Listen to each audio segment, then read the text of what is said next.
प्रभु धवलेश्वराय नमः। दीपं ज्योति परम ब्रह्म दीपं ज्योति जनार्दन दीपहरतु मे पाप पूजा दीप नमस्तुते।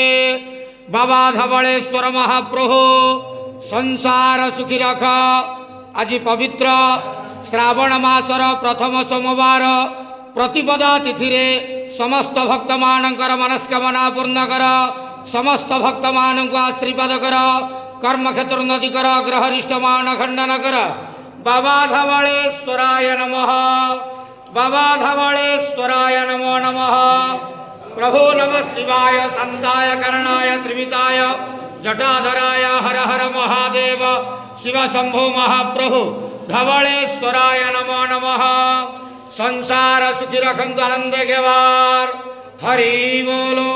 आज श्रावण मासर प्रथम सोमवार समस्त भक्त मानक आशीर्वाद करंतु आनंद गेवार।